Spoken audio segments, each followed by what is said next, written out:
17 அதிகாரம். பின்பு அவர் தம்முடைய சீஷர்களை நோக்கி, இடறல்கள் வராமல் போவது கூடாத காரியம்.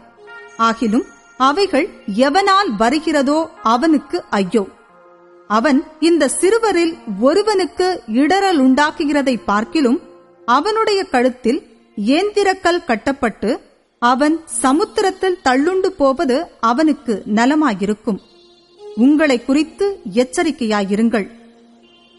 உன் சகோதரன் உனக்கு விரோதமாய் குற்றம் செய்தால் அவனை கடிந்து கொள்.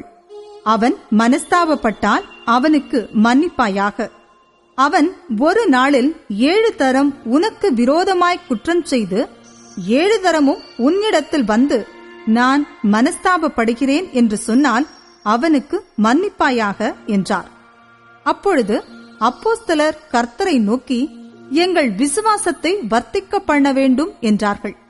அதற்கு கர்த்தர், கடுகு விதையளவு விசுவாசம் உங்களுக்கு உண்டாயிருந்தால் நீங்கள் இந்த காட்டத்தி மரத்தை நோக்கி, நீ வேரோடே பிடுங்குண்டு கடலிலே நடப்படுவாயாக என்று சொல்ல அது உங்களுக்கு கீழ்ப்படியும். உங்களில் ஒருவனுடைய ஊழியக்காரன் உழுது அல்லது மந்தை மேய்த்து வயலிலிருந்து வரும்போது எஜமான் அவனை நோக்கி, நீ முன்பு போய் சாப்பிட்டு வா என்று அவனுக்கு சொல்வானோ? நீ எனக்கு சாப்பாடு ஆயத்தம் பண்ணி அறை கட்டிக்கொண்டு நான் போஜன பானம் பண்ணுமளவும் எனக்கு ஊழியம் செய். அதற்கு பின் நீ புசித்து குடிக்கலாம் என்று அவனுக்கு சொல்லுவானல்லவா? தான் கட்டளையிட்டவைகளை அந்த வேலைக்காரன் செய்ததற்காக அவனுக்கு உபச்சாரம் செய்வானோ? அப்படி செய்ய மாட்டானே. அப்படியே நீங்களும் உங்களுக்கு கட்டளையிடப்பட்ட யாவற்றையும் செய்த பின்பு, நாங்கள் அப்பிரயோஜனமான ஊழியக்காரர் செய்ய வேண்டிய கடமையை மாத்திரம் செய்தோம் என்று சொல்லுங்கள் என்றார். பின்பு அவர் எருசலேமுக்கு பிரயாணம் பண்ணுகையில் அவர் சமாரியா, கலிலேயா என்னும் நாடுகளின் வழியாக நடந்து போனார். அவர் ஒரு கிராமத்தில் பிரவேசித்த போது குஷ்டரோகமுள்ள மனுஷர் 10 பேர் அவருக்கு எதிராக வந்து தூரத்திலே நின்று, இயேசு ஐயரே, எங்களுக்கு இரங்கும் என்று சத்தமிட்டார்கள். அவர்களை அவர் பார்த்து, நீங்கள் போய் ஆசாரியர்களுக்கு உங்களை காண்பியுங்கள் என்றார். அந்தபடி அவர்கள் போகையில் சுத்தமானார்கள். அவர்களில் ஒருவன் தான் ஆரோக்கியமானதைக் கண்டு திரும்பி வந்து உரத்த சத்தத்தோடே தேவனை மகிமைப்படுத்தி அவருடைய பாதத்தருகே முகங்குப்புற விழுந்து அவருக்கு ஸ்தோத்திரம் செலுத்தினான். அவன் சமாரியனாயிருந்தான். அப்பொழுது இயேசு, சுத்தமானவர்கள் 10 பேர் அல்லவா? மற்ற 9 பேர் எங்கே?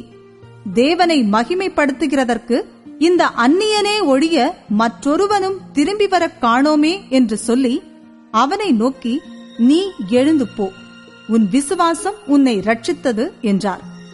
தேவனுடைய ராஜ்யம் எப்பொழுது வருமென்று பரிசேயர் அவரிடத்தில் கேட்டபொழுது அவர்களுக்கு அவர் பிரதியுத்தரமாக, தேவனுடைய ராஜ்யம் பிரத்யட்சமாய் வராது. இதோ இங்கே என்றும் அதோ அங்கே என்றும் சொல்லப்படுகிறதற்கும் ஏது விராது. இதோ தேவனுடைய ராஜ்யம் உங்களுக்குள் இருக்கிறதே என்றார். பின்பு அவர் சீஷர்களை நோக்கி, மனுஷகுமாரனுடைய நாட்களில் ஒன்றை காண வேண்டுமென்று நீங்கள் ஆசைப்படும் காலம் வரும். ஆனாலும் அதை காண மாட்டீர்கள். இதோ இங்கே என்றும் அதோ அங்கே என்றும் சிலர் உங்களிடத்தில் சொல்லுவார்கள். நீங்களோ போகாமலும் பின்தொடராமலும் இருங்கள். மின்னல் வானத்தின் ஒரு திசையில் தோன்றி மறுதிசை வரைக்கும் பிரகாசிக்கிறது போல மனுஷகுமாரனும் தம்முடைய நாளிலே தோன்றுவார். அதற்கு முன்பு அவர் அநேகம் பாடுபட்டு இந்த சந்ததியினால் ஆகாதவன் என்று தள்ளப்பட வேண்டியதாயிருக்கிறது. நோவாவின் நாட்களில் நடந்தது போல மனுஷகுமாரனுடைய நாட்களிலும் நடக்கும்.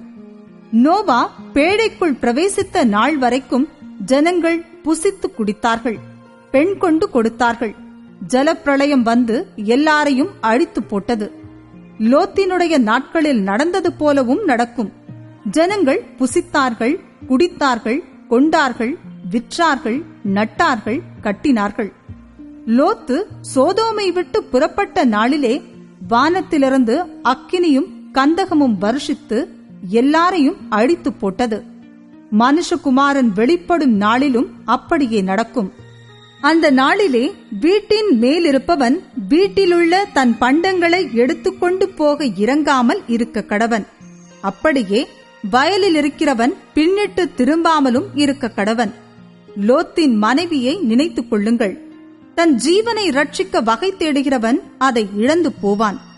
இழந்து போகிறவன் அதை உயிர்ப்பித்துக் கொள்ளுவான். அந்த ராத்திரியில் ஒரே படுக்கையில் படுத்திருக்கிற 2 பேரில் ஒருவன் ஏற்றுக்கொள்ளப்படுவான், மற்றவன் கைவிடப்படுவான். திரிகை திரிக்கிற 2 ஸ்திரீகளில் ஒருத்தி ஏற்றுக்கொள்ளப்படுவாள், மற்றவள் கைவிடப்படுவாள். வயலில் இருக்கிற 2 பேரில் ஒருவன் ஏற்றுக்கொள்ளப்படுவான், மற்றவன் கைவிடப்படுவான் என்று உங்களுக்கு சொல்லுகிறேன் என்றார். அவர்கள் அவருக்கு பிரதியுத்தரமாக, எங்கே ஆண்டவரே என்றார்கள். அதற்கு அவர், பிணம் எங்கேயோ அங்கே கழுகுகள் வந்து கூடும் என்றார்.